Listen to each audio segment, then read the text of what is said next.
So there's a bunch of different engines that come in this chassis. Over the years they made these Y61s from like 98 to 2017, so they're a fairly long model run. These brackets here on the block, on the chassis, there's actually different ones for different engines, just to make it more difficult. So if you've got a, say, an RD28, which is like a 2.8 litre RB based diesel, the brackets are in a different spot. If you've got a ZD30, which is a 3 litre 4-cylinder diesel, the brackets are further back. So you have to actually cut them off the chassis, and you can still buy these new from Nissan, these actual weld-on parts here. So you buy them, cut the other ones off, clean it all down, buy those ones, stick it all together, drop the engine in and then weld them on. The catch is there's also a few different shaped gearbox cross members which will move the engine back or forward this much one way or the other, so you've got to be aware of that as well. But you can pretty much jam anything in these things if you've got enough time and money. I had one that I put a Duramax in, and that took a lot of both time and money. It was cool and it was fast, but it was, yeah, too many dollars for me. I thought they bolted straight in. Yeah, they do. If you make all the brackets for the bolts to go into, then they bolt straight in. But yeah, let's stick it in.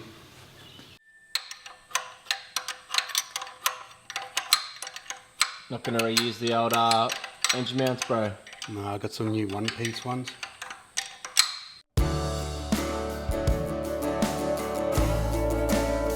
The TB45 bell housing has been modified to suit the larger TD42 starter motor. We have also tacked on some 10mm spacers to the flex plate to accommodate for the TB45 torque converter that we are using.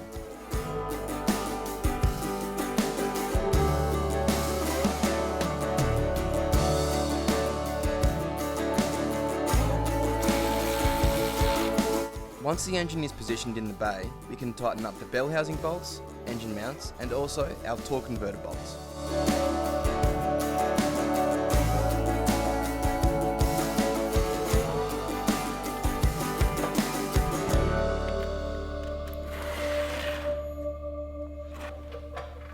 Is that what they call knuckles deep, Al? I'm just planking, bro. Planking? Yeah. Good effort. Working on my core.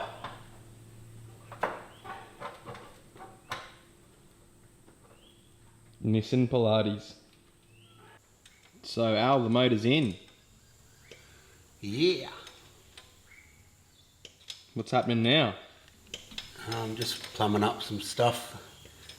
The back pump on the alternator has an oil feed going to it and a drain, and I foolishly lent the oil feed to someone who never returned it, so now I'm making it out of speed flow. So this is a brake vacuum pump. It's driven from the alternator belt. Most diesels these days either don't have one at all, or it's driven directly off the engine because it's a bit more reliable than this. So if this doesn't work, you've got no brake vacuum, so basically no brakes. So yeah, just uses oil to lubricate it. Straight in there and drains back, not unlike a turbo.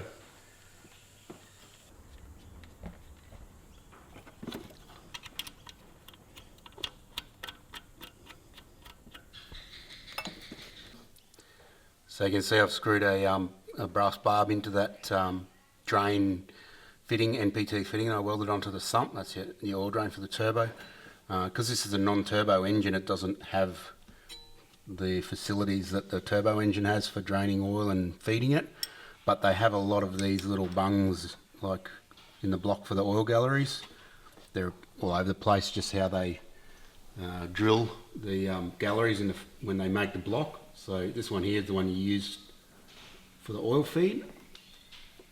If it was a turbo engine, it actually has a sort of a machined banjo bolt set up on it, but this works just the same. You just screw that sucker out. I'm going to use -3 because it's pretty tight against the mount here. so smaller hose.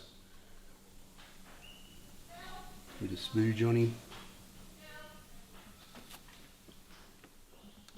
Bit of spooge, you say? Yeah.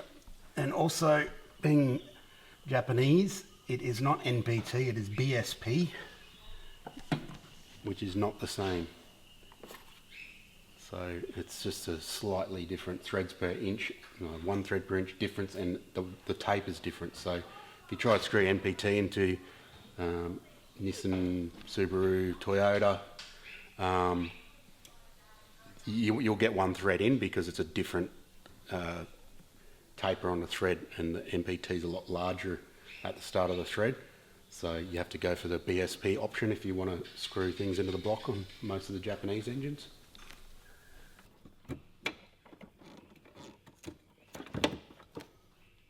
So I'm just connecting the alternator vac pump to the vacuum circuit on the car.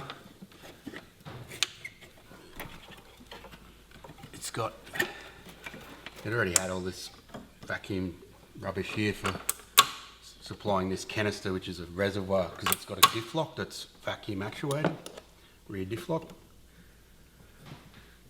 You need a canister, like a reserve canister on a diesel for the vacuum booster. It's just a sort of a fail-safing thing to make sure you don't run out of assistance.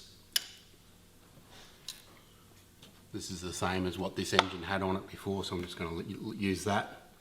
Should be alright. Diff lock never gets used anyway, so it doesn't do anything most of the time. So we'll see how it goes. If it's lacking, I'll do something different, but for the moment that'll do.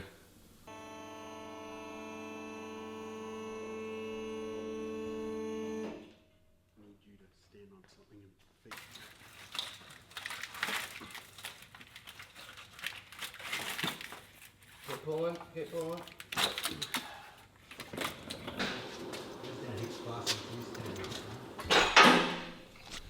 What was that? It goes down heaps faster with you standing on it. Thanks. You calling me fat? That's not what I said. So the wiring you pulled out just then was for the auto. What's all this stuff here? This is just the starter, and there's a bunch of stuff going to the back of the car as well, like just the transfer case, just your speedo and stuff and that. Some of it I'll put back in, but most of it's not required because it's manualised now, or will be when I pluck up the carriage to pull the transmission pan off.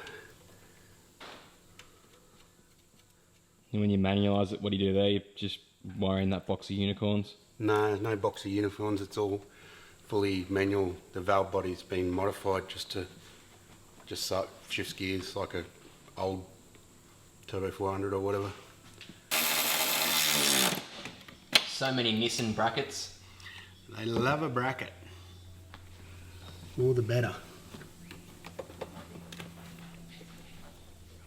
A few quick repairs done to that one, eh? Yeah, very common for them to crack along here. It'll crack again. It'll be right. So what is that exactly? It's the fuel filter bracket. So, fuel filter goes here. The original fuel line will feed it. Pump in the tank, be replaced by a low pressure one, as I said earlier. And then straight into the diesel pump. And then the return line will just use the original return line as well. So it's pretty straightforward. There will be a fuel filter under the car somewhere as well, which we'll do something with. Either leave it there and replace it with a replacement one, or just loop, go straight through. It's not rocket science, pretty straightforward stuff. Normally the pump has to suck from the tank, which is fine. They are designed to do that, but when you put like a lifter pump, it does help them out a little bit. Sometimes it'll give them a little bit more power range, but I'm not really after that anyway. It's just to It's just built to be a lugger that gets good fuel economy and will go up a hill when it's got load on it. So that pump and the turbo I'm going to put on it will do the job nicely.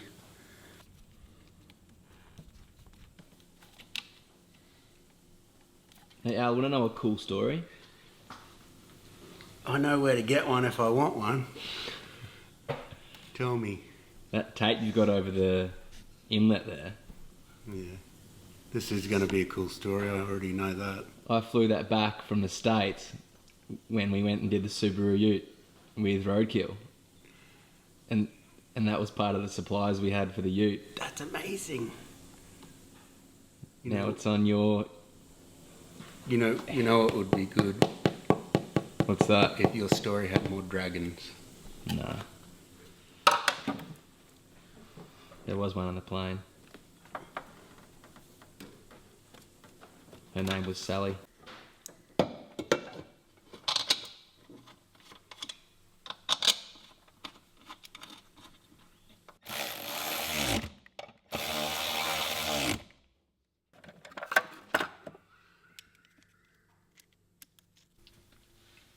So to get at the fuel pump, there's a hatch in the floor here, which is usually easy to get at, but because I've got these drawers in the back, like storage camping drawer things, we've had to dismantle them and pull one drawer out and then feel around in the floor trying to find where it is.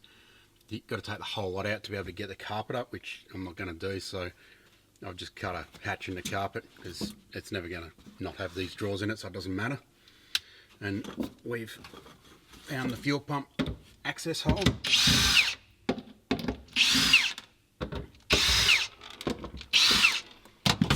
Wasn't real keen on pulling the tank itself out because it's had a bit of a hard life, this old girl, so everything's a bit corroded, as you can see from that fuel pump lid there.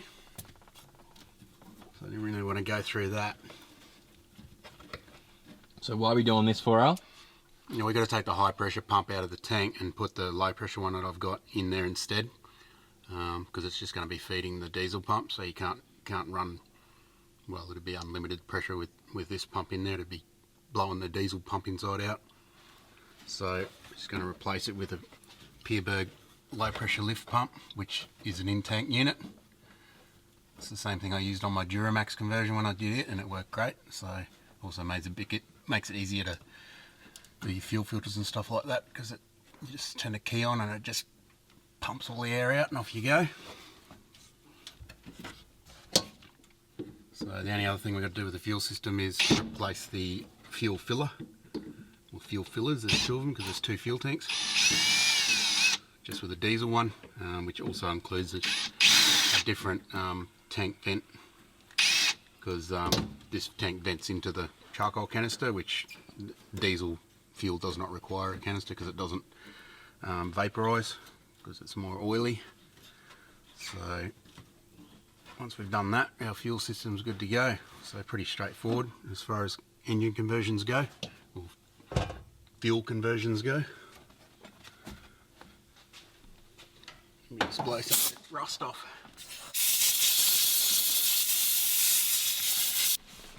Oh jeez, that's held on there good. That's what she said.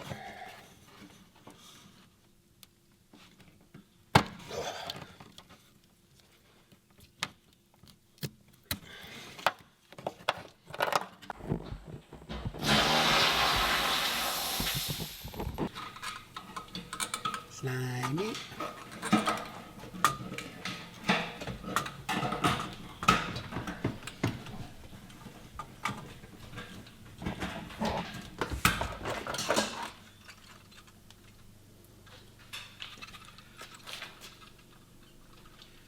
Whoa, bro. You.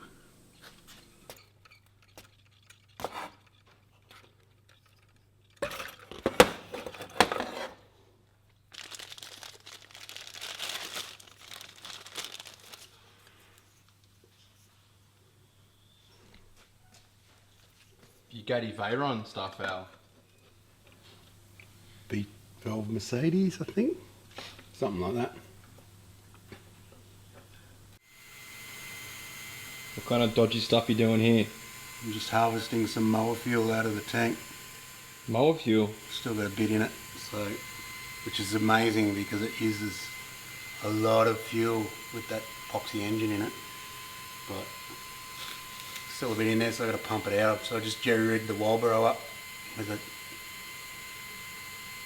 some wires and a hose and filling up a jerry can with it.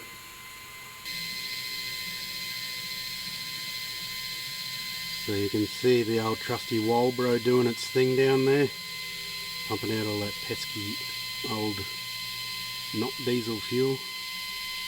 I'm on camera duties at the moment because Rodriguez has had to go to his Southeast Queensland Dolphin Waxers Association Christmas party.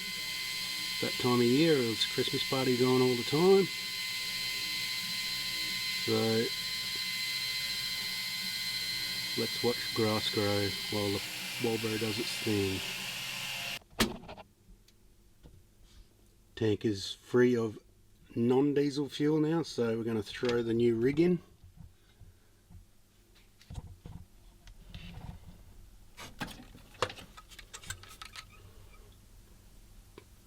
Not much to it, does the job.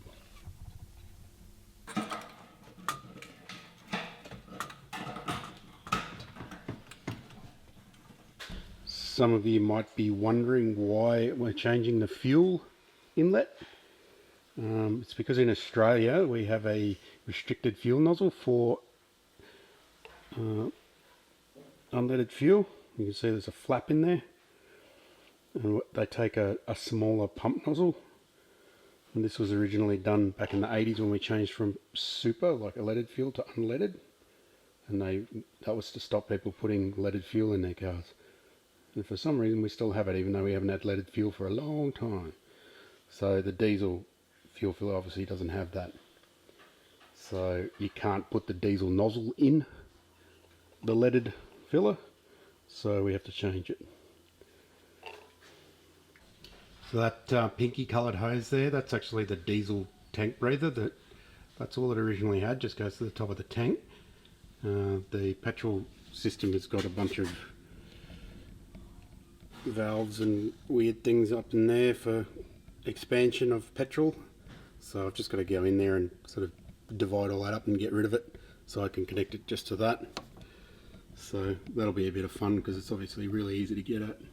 So I got in there and worked out where the pipes were routed, and it was pretty straightforward. There's two tanks, so there's a T-piece in there for both tank vents. You can be able to see that in there. So basically two tanks join into the one hose goes up the front to the charcoal canister. So I've just intercepted that, disconnected the charcoal line and just put a new hose on there that I've scavenged off the old charcoal canister, a bit of recycling, and that just goes there. Job done. Just put the cover back on so it doesn't get filled up with crap when I go up the bush, and we're away. Next time, the manifold and turbo are bolted on, dump pipe welded up, and the intercooler made to fit in behind the grill. That's all here on the Skid Factory.